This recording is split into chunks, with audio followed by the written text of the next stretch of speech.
नमस्कार.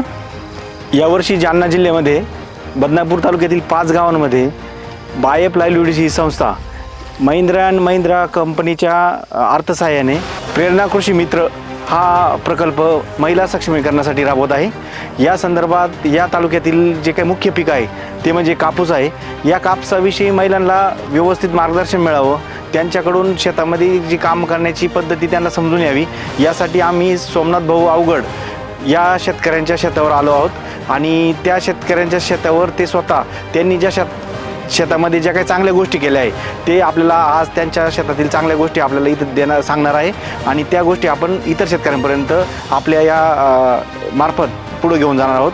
या संदर्भात आपल्याला हा प्रकल्प राबवताना जे काही म्हणजे या सोमनाथ भाऊंना असेल किंवा आपल्या प्रोजेक्टमधल्या वेगवेगळ्या महिलांना असेल, कापसाविषयी कृषी विज्ञान केंद्र बदनापूर यांनी जे काही मार्गदर्शन केलं ते अतिमहत्त्वाचे होते. आणि त्यातून ज्या काही महिलांच्या शेतावरील कापसाचे उत्पादन वाढले ते एक वाखाणण्याजोगे होते. वसंतराव नाईक मराठवाडा कृषी विद्यापीठ परभणी अंतर्गत कृषी विज्ञान केंद्र बदनापूर तसंच महिंद्रा आणि महिंद्रा कंपनी यांच्या आर्थिक सहाय्याने बायफ हा 5 गावांमध्ये जो प्रोजेक्ट राबवत आहे प्रेरणा कृषी मित्र.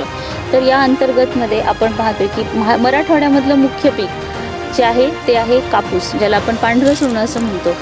दादा लाड तंत्रज्ञान कापूस उत्पादन वाढवण्यासाठी कोरडवाहूमध्ये कमीत खर्चामध्ये अधिक उत्पादन घेण्यासाठी दादा लाड तंत्रज्ञान कशा पद्धतीने उपयुक्त ठरतं याविषयीचा जो प्रत्यक्ष शेतावरती केलेला प्रयोग अवघड भाऊंनी आपल्या शेतावरती केलेला आहे. तर आज हे दोघंही दाम्पत्य आपल्यासोबत आहेत. सर्वप्रथम मी त्यांना विनंती करते की त्यांनी तुमची स्वतःची ओळख करून द्या.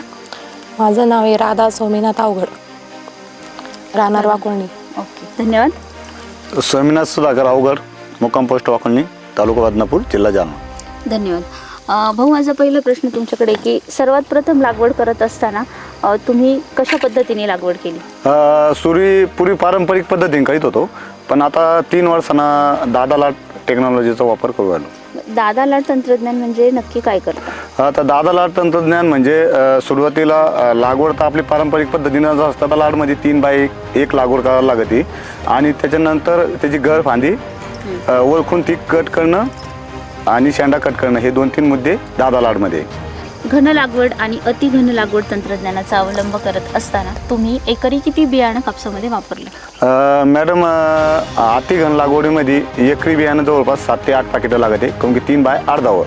आणि याच्यामध्ये 3x1 वर 4 पाकिटं लागते. अच्छा. आणि लागवड करत असताना जे तुम्ही सांगितलं की अंतर, तर ते अंतर अतिघन लागवडीमध्ये किती आणि दादा लाड तंत्रज्ञानामध्ये किती? अतिघन लागवडीमध्ये 3x अर्धा आणि दादा लाड तंत्रज्ञानामध्ये 3x1. आणि हे करत असताना तुम्ही कोणती बीज प्रक्रिया केली होती का? हा, बीज प्रक्रिया तसं आपलं बुरशीनाशक तो बीज प्रक्रियाचा वापरत असतो. आणि एक आपल्या नेटसप कंपनीचं औषध आहे ते बी वापरत असतो मी, स्टीमब्रिज म्हणून. बीज प्रक्रिया केल्यानंतर तुम्हाला जे आहे शेंडा कट करणे ही जे आपण म्हणतो की शेंडा खुडणे कापसाचा, तर ते तुम्ही लागवडीनंतर किती दिवसांनी करता? लागवडीनंतर दिवसानं 60 ते 75 दिवसामध्ये झाडाची हाईट 3 फूट झाली म्हणजे शेंडा कट करणं योग्य आहे.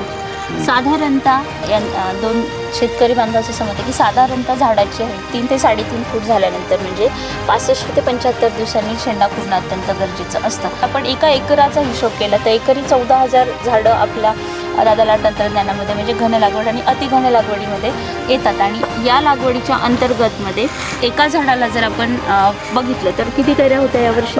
तर आपल्या झाडाला 30 कैरीपर्यंत गेलतो.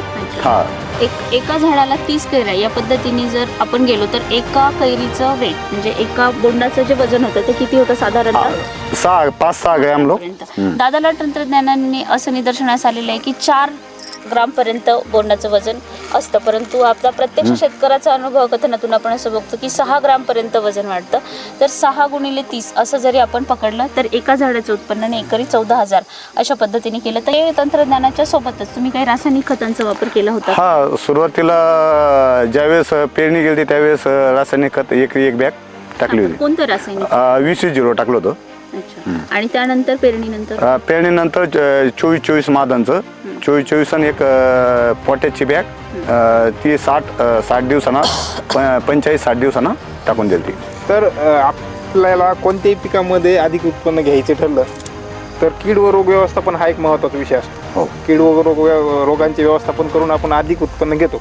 तर कापूस लागवडीमध्ये हे जे काही दादा लागवड तंत्रज्ञान आहे तर ह्याच्यामध्ये जे काही कापसावर किडी येतात साधारणपणे रस शोषण करणारी किडी, तर याविषयी आपला अनुभव काय आहे? सर खूप महत्त्वाचा प्रश्न आहे. म्हणजे त्यात काय होतं, आपण पारंपरिक पद्धतीनं जोपर्यंत आपण कापूस घेत होतो ना तोपर्यंत झाडाची हाईट वाढत जाईल. शेंडा कट केल्यामुळे काय झालं, आपण काळुंकी कमी दिसती.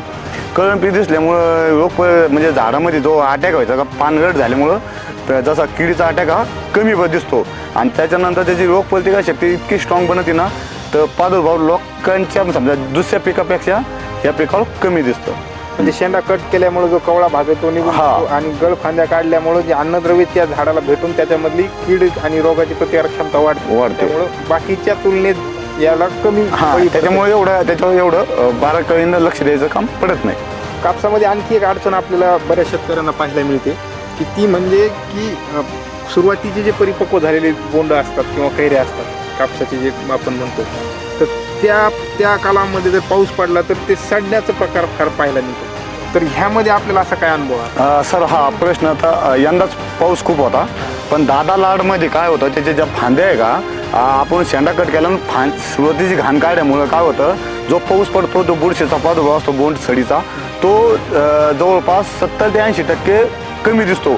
आपण पारंपरिक पिकामध्ये जो करतो ना त्याच्यामध्ये तू सरकी दाट झाल्यामुळं बुरशीचा प्रादुर्भाव येतो ना, बोंड सड खूप दिसते. पण दादा लाडमध्ये 60 ते 70% कमी दिसते. म्हणजे इतका फायदा दादा लाड तंत्रज्ञानामुळं झालेला आहे. म्हणजे रोगप्रतिकारक क्षमता आणि कीड प्रतिकारक क्षमताही वाढते. तर स्वामीनाथराव, मला हे विचारायचं आहे की तुम्हाला जेव्हा तुम्ही पहिल्या वर्षी जेव्हा या पद्धतीनं लागवड केली, घन लागवड दादा लाड पद्धतीनं, तर त्यावेळेला तुम्हाला प्रति एकरी किती उतार आला? सुरुवातीला केलं ना तर थोड्या गळफांदीचा थोडा टाईम झाल्यामुळं सुरुवातीच्या वर्षी मला 15-16 लोक उतारा आलता. आणि आता मी मागच्या वर्षी बिन चांगला झाला आणि यंदा बिन 22 लोक उतारा काढलेला आहे. तर आत्ताच स्वामीनाथरावनी सांगितल्यासारखं हे तंत्रज्ञान जेव्हा त्यांनी पहिल्या वर्षी म्हणजे 23 साली ज्यावेळी घेतलं त्यावेळी ते 15पर्यंत आले होते, 15 क्विंटल प्रति एकरी. आणि पुढच्या वर्षी जेव्हा आमच्या कृषी विज्ञान केंद्रामध्ये आम्ही त्यांना व्यवस्थित प्रशिक्षण दिलं त्यावेळेला त्यांनी पूर्ण गळफांदी काढणे आणि शेंडा खुडणे याच्या ज्या तंतोतंत वेळा आहेत, 35 ते 45 दिवस गळफांदी काढणे आणि 85 ते 90 दिवस शेंडा खुडणे, तर या दोन्ही वेळा त्यांनी व्यवस्थित मेंटेन म्हणजे पाळून दोन्ही गळफांद्या काढणे आणि शेंडा खुडणे हे केल्यामुळं यावर्षी त्यांना 22 क्विंटल प्लस प्रति एकरी उतार हा कपाशीमध्ये आलेला आहे. आणि मला आणखीन एक प्रश्न आपल्याला विचारायचा आहे की किती वेचण्यामध्ये हा उतार तुम्हाला आलेला? सर लेबरचं थोडे असल्यामुळे 2च वेचण्या केल्याने. हां. आणि 2 वेचण्यानंतर पूर्ण कापूस तुमचा निघून गेला? मग म्हणजे आणि तुम्ही मग उन्हाळी दुसरं पीक घेतलं का कोणतं? हरभरा, गहू. पाणी आहे तुमच्याकडे? पाणी आहे. तर यामधनं एकच संदेश आपण असा देऊ शकतो की गुलाबी बोंडाळीमुळं जो फरदरीचा जो विषय आहे तर 2 वेचण्यामध्ये हा पूर्णपणे उतार येऊन फरदर टाळली जाऊ शकते आणि गुलाबी बोंडाळीची जीवनावस्था आपण तोडू शकतो. त्याच्यामुळं सुद्धा म्हणजे कपाशीमध्ये जे उत्पन्न घटण्याचं जे प्रमाण आहे तर ते सुद्धा याच्यामधनं आपल्याला दुरुस्त करता येऊ शकतं. त्यामुळं हे तंत्रज्ञान जास्तीत जास्त शेतकऱ्यांसाठी उपयुक्त आणि फायदेशीर असं आहे. आणि हे जे तंत्रज्ञान सुरुवातीला तुम्ही जेव्हा पहिल्यांदा आमच्या माध्यमातून म्हणजे कृषी विज्ञान केंद्राच्या माध्यमातून जेव्हा याचं प्रात्यक्षिक तुम्ही पाहिलं तर त्यावेळेला हे तंत्रज्ञान तुम्ही स्वतःच्या शेतावर घेताना तुम्हाला काही अडचणी जाणवल्या का किंवा घरून काही विरोध झाला का? सुरुवातीला माहिती सांगा. सुरुवातीलाच खूप विरोध झाला. आपला तुमच्या माध्यमातून शिपोराम भरायला आपण गेलो होतो तर गेल्याच्या नंतर मी कैची घेऊन भांड्या कट करायला लागलो तर आई घरचे त्यांनी मला कटच करून दिले नाही. म्हणजे पहिल्या वर्षी मी थोडा प्रयोग केला, पण काय कानाचं आणि डोळ्याचं 4 बोट अंतर असतं. मागच्या वर्षी स्वतः घेऊन गेलेलो असल्यामुळं मागच्या वर्षी मला सांगायचं काम नाही पडत. तो विरोध होता, तो मागच्या वर्षी माझ्या घरी तो विरोध नाहीसा येऊन गेला शिपुरांबुऱ्याला नेल्यामुळं. म्हणजे याच्यामध्ये असं आहे की प्रत्यक्ष बघितल्यानंतरच ह्याचं अवलोकन शेतकरी बांधव करताना दिसत आहेत. तर त्यामुळं या चित्रफितीच्या माध्यमातून सुद्धा जास्तीत जास्त शेतकऱ्यांनी या तंत्रज्ञानाचा अवलंब करावा, जेणेकरून की आपलं जे घट्ट उत्पन्न आहे कपाशीमधलं ते वाढण्यामध्ये इथं निश्चितपणे या तंत्रज्ञानामुळं फायदा हा होईल आणि फरदडसुद्धा टाळली जाऊ शकते, हे मात्र निश्चित. घन लागवड, अतिघन लागवड किंवा दादालाट तंत्रज्ञान याचा वापर करून अवघड भाऊंनी त्यांच्या शेतावरती विक्रमी उत्पादन काढलेलं आपण बघितलंच आहे. पण हे उत्पादन काढल्यानंतर सर्वात मोठा प्रश्न असतो विक्रीचा. तर विक्री करताना तुम्हाला काही अडचणी आल्या का, किंवा विक्री तुम्ही कुठे करता कापसाची? मॅडम आम्ही यावेळी CCIला कापूस टाकून दिला, हा विकलेला आहे. बरोबर. त्यानंतर जेव्हा तुम्ही विक्री केली तर त्यावेळी तुमच्यासमोर काही आव्हानं होती का, किंवा वेचणी करताना काही अडचणी आल्या का? नाही, पूर्वी अजून आव्हानं होते. हा, मजुराची पूर्वी अडचणी अजून. पण दादालाडमध्ये काय होतं, 3 फुटावर शेंडा कट केल्यामुळं लेबरला अडचण कमी असते. लेबर आनंदानं कापूस व्यवस्थेला येतं आणि व्यापारी सुद्धा कापूस म्हणजे पूर्वी कापसाचं काय जाईल, शेवटला कापूस फरताळा जाईल ना, खराब जाईल. पण दादालाडमध्ये कापसाची क्वालिटी सुरुवातीला जी असते तीच शेवटपर्यंत असते, त्याच्यामुळे व्यापारी आनंदानं कापूस खरेदी करतो. बरोबर. तर ह्या सगळं बघत असताना आपण सगळ्यात महत्त्वाचा बाब आहे की उत्पादनाचा जो ताळेबंद आहे तो कसा बांधता. म्हणजे उत्पादन खर्च कमी झाला की उत्पादन खर्च वाढलाय, नाही उत्पन्न वाढलं, तर या दोन्ही बाबतीत आपलं काय मत आहे? आता उत्पादन तर वाढच आणि खर्च खूप कमी झाला. सुरुवातीला काय व्हायचं, कापसाची हाईट ज्यादा वाढत जाईल तर त्याच्यामुळे फवारण्या ज्यादा लागत जाईल. तर तिथं मला 3, 4, 5 फवारण्या लागत, तिथं माझं 2 ते 3 फवारणीत सर्व पीक निघू आलं. त्याच्यामुळे माझं 2 फवारणीचा खर्च तर वाचला आणि मजूर बिन खुरपाला एकदम आनंदाने येऊन तो बिन खर्च. अंदाजे तुमचा एकरी किती उत्पादन खर्च झाला? तरी अंदाजीनं माझा खर्च 5,000 लोक झालेला. हा, आणि त्याचं उत्पादन तुम्हाला मिळालं एकरी 22 क्विंटल. तर आताच्या बाजारभावानुसार तुम्हाला एकरी किती उत्पादन झालं? आता एकरी तुम्ही विचार करा ना, आजच्या बाजारभावानं मी 7,000 दिलं तर 1.5 लाखाचा कापूस झाला ना. अच्छा, म्हणजे जर आपण एकरी उत्पादनाचा विचार केला तर एका एकरमध्ये 1.5 लाखाचा कापूस आणि त्याच्यामधून आपण 10,000 रुपये जर वजा केलं तर 1 लाख रुपये विक्रमी उत्पादन अवघड भाऊंनी त्यांच्या शेतामध्ये मिळवलेलं आहे. तर आमच्या शेतकरी बांधवांना किंवा तरुण शेतकरी जे शेतीमध्ये उतरू पाहतात त्यांच्यासाठी तुम्ही काय संदेश द्याल? मी तर एवढं सांगू शकतो की जे शेती का शेती परवडत नाही म्हणते, पण शेतीमध्ये उत्पादन आपण भावामध्ये कॉम्पिटिशन नाही करू शकत, कोणाला भावासाठी भांडू बी शकत नाही. पण उत्पादन वाढण्यासाठी आपण मेहनत करू शकतो आणि उत्पादनात जोरावर तुम्हाला त्या भावाचं ध्यान बी येणार नाही. आज सर्वसाधारण पिकामध्ये आपण एकाला 10 क्विंटल कापूस होतो आणि तो 10 क्विंटलचा कापसाचा व्हायला 70,000 रुपये. पण तिथंच आपण 20 क्विंटल कापूस काढल्यामुळे तिथं आपले आज 1.5 लाख बनवायले.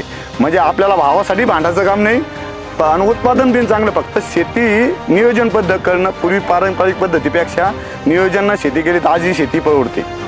निश्चितच शेतकरी बांधवांसाठी सुद्धा त्यांनी मोलाचा संदेश दिलेला आहे की जर तुम्ही नियोजनबद्ध पद्धतीने शेती केली, कमी खर्चामध्ये, कमी क्षेत्रामध्ये आणि कमी कष्ट घेऊन तुम्ही अधिकाधिक उत्पन्न मिळवू शकता. अगदी कोरडवाहूसारख्या चॅलेंजिंग गोष्टींमध्ये सुद्धा, जिथे पाण्याची टंचाई आहे, पाऊस वेळेवरती पडत नाही किंवा पावसाची अनियमितता आहे, अशा भागामध्ये राहून सुद्धा या शेतकरी बांधवाने एका एकरमधून 22 क्विंटलचं विक्रमी उत्पादन काढलेलं आहे. तर निश्चित तुम्ही आज आमच्यासोबत इथे जोडले गेले. तुमची ही जो अनुभव आहे आमच्या शेतकरी बांधवांसाठी निश्चित उपयोगी ठरेल. तर कृषी विज्ञान केंद्र बदनापूर तसंच वसंतराव नाईक मराठवाडा कृषी विद्यापीठ परभणी सोबतच महिंद्रा कंपनीचं आर्थिक सहाय्य असणारा प्रेरणा कृषी मित्र प्रकल्प जो आपल्या बदनापूर तालुक्यामध्ये आता 5 गावांमध्ये सुरू आहे आणि बायफ, या सर्वांच्या वतीने आमच्या संपूर्ण टीमच्या वतीने मी आपली मनपूर्वक आभारी आहे. धन्यवाद. धन्यवाद.